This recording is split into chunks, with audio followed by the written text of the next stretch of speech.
অসন্ত পুখুৰীপাৰ দৌল মন্দিৰ পৰিচালনা সমিতিৰ উদ্যোগত আৰু এই অঞ্চলবাসীৰ ৰাইজৰ সহযোগত এইবাৰ আমি 87 সংখ্যক দৌল মহোৎসৱ পালন কৰিবলৈ প্ৰস্তুতি চলাইছোঁ। আৰু এই 87 সংখ্যক দৌল মহোৎসৱটি আমি 5 দিনীয়া কাৰ্যসূচীৰে আমি পালন কৰিবলৈ আমি ইতিমধ্যে যোজা চলাইছোঁ।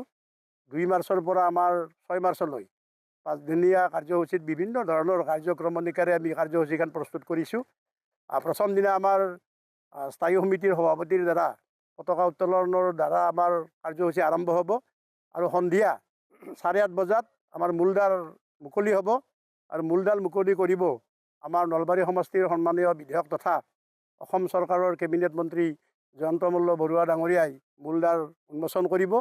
আৰু মূলদ্বাৰ উন্মোচন কৰাৰ পাছতেই আমাৰ আতচবাজীৰ শুভ উদ্বোধনী কৰিব নলবাৰী জিলাৰ SP ডাঙৰীয়াই। দ্বিতীয় দিনা পূৰ্ণিমা আমাৰ দৌল পূৰ্ণিমা, আৰু সেইদিনা ইয়াত আমাৰ সামূহিক হিচাপে আমাৰ হোমৰ ব্যৱস্থা থাকিব।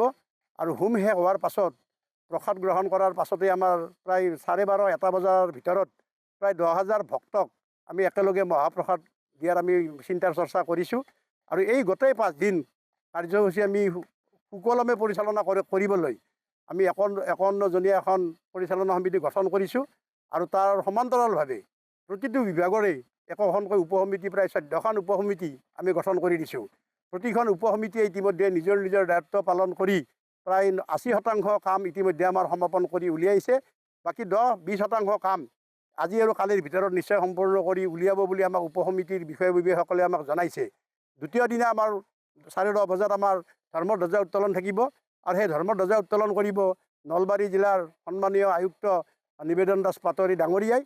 একাদিক্ৰমে এনেকৈ 4 দিন যোৱাৰ পাছত পঞ্চম দিনা অৰ্থাৎ 6 মাৰ্চ সুঁৱৰী উৎসৱ থাকিব। আৰু সুঁৱৰী উৎসৱৰ দিনা ৰাতিপুৱা আমি ৰাধা কৃষ্ণৰ যুগল মূৰ্তি আমি মহিনা শান্তিপুৰৰ যিখিনি ভক্তবান ৰাইজে আমাক নিমন্ত্ৰণ কৰে সেইসকলৰ ঘৰে ঘৰে গৈ আমি ৰাধা কৃষ্ণৰ তাত আমি গোহাই নি আমি তাত ঘৰে ঘৰে আমি ভক্তি আমি প্ৰণাম কৰিম।